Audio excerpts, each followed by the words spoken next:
Krishna cooking શોમાં તમારું સ્વાગત કરું છું। આપણે સરસ મજાની એકદમ નવી સેન્ડવિચ બનાવીશું, ચીઝી સેન્ડવિચ। તો અહીંયા ગાજર લઈશું। ગાજરની વચ્ચેનો ભાગ મેં કાઢી લીધો છે, છોલીને ધોઈને તૈયાર તેના નાના નાના ટુકડા કરીને ચોપરમાં નાખી દઈશું।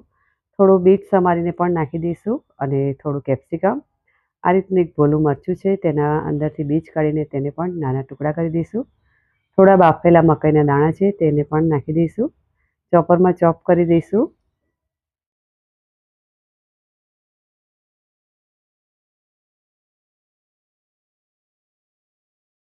તો અહીંયા હું કાંદો નાખવાનું ભૂલી ગઈ હતી, તો એક કાંદો પણ સમારીને તેની અંદર નાખી દઈશું। તમે પત્તા ગોબી પણ નાખી શકો છો, એટલે કે કોબીસ પણ નાખી શકો છો। તો અહીંયા સરસ મજાનું ચોપરમાં ઝીણું તૈયાર થઈ ગયું છે, તે બાઉલમાં કાઢી દઈશું। અહીંયા પનીર લઈશું, પનીર પણ ઝીણા ઝીણા ટુકડા કરી લઈશું પનીરને। જો તમને મારો આ વિડીયો ગમે તો લાઈક, શેર અને સબસ્ક્રાઈબ કરજો, બેલ આઇકન દબાવજો અને કમેન્ટ કરજો। તો તમે આ રીતે ચીઝી સેન્ડવિચ નહીં બનાવી તો જરૂરથી બનાવજો, ખરેખર બહુ જ મસ્ત લાગે છે। આ સેન્ડવિચ ખાવાની ખૂબ જ મજા આવે છે, એકદમ અલગ રીતે બનાવી છે। તો અહીંયા અડધી ચમચી ઓરેગાનો, અડધી ચમચી ચીલી ફ્લેક્સ,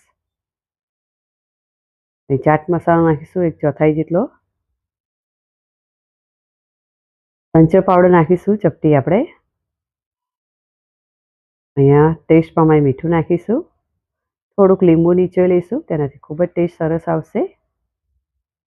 એમાં 1 ચમચી જેટલો કાળા મરી પાવડર અને 2 ચમચી જેટલું મેયોનીઝ નાખીશું અને બધી વસ્તુને સારી રીતે મિક્સ કરી લઈશું।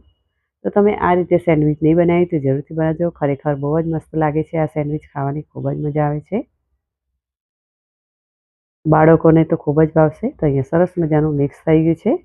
જો તમને તીખા લાલ મરચાં ભાવતા હોય તો તે પણ તમે નાખી શકો છો।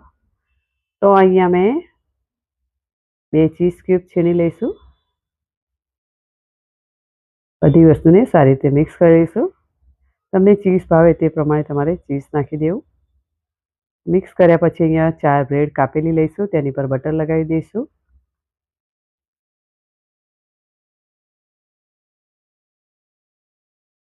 તો અહીંયા મારી પાસે ધાણા પુદીનાવાળી ચટણી હતી, તે મેં ચટણી લગાવી દીધી છે। 4 બ્રેડમાં આપણે ચટણી લગાવી દેવાની છે। તમે શેઝવાન સોસ પણ લગાવી શકો છો, તે ટોમેટો કેચઅપ પણ લગાવી શકો છો। પછી તેની ઉપર આપણે સ્ટફિંગ રાખી દેવાનું છે, 2 બ્રેડ પર સ્ટફિંગ ભરી દઈશું। આ રીતે તેને ચમચીની મદદથી સારી રીતે બ્રેડની ઉપર ફેલાવી દેવાનું।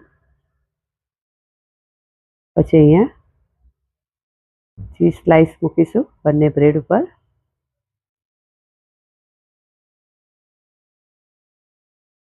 પછી આપણે બ્રેડની ઉપર મૂકી દઈશું બ્રેડને, તેની ઉપર બટર લગાવી દઈશું।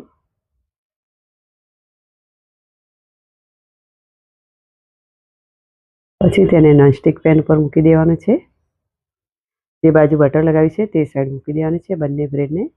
પછી ઉપર બટર લગાવી દેવાનું પાછું અને તેને ગોલ્ડન બ્રાઉન થાય ત્યાં સુધી તેને સરસ મજાની શેકી લેવાની છે। અહીંયા થોડું પલટાવી દઈશું, આપણે એકદમ ક્રિસ્પી કરીશું। તમને સોફ્ટ ભાવતી હોય તો આ રીતનું તમારે લઈ લેવી। તો અહીંયા સરસ મજાની એકદમ ક્રિસ્પી આપણી સેન્ડવિચ તૈયાર થઈ ગઈ છે। તેને કટરની મદદથી કટ કરી લઈશું અને તેને સર્વિંગ પ્લેટમાં સર્વ કરીશું।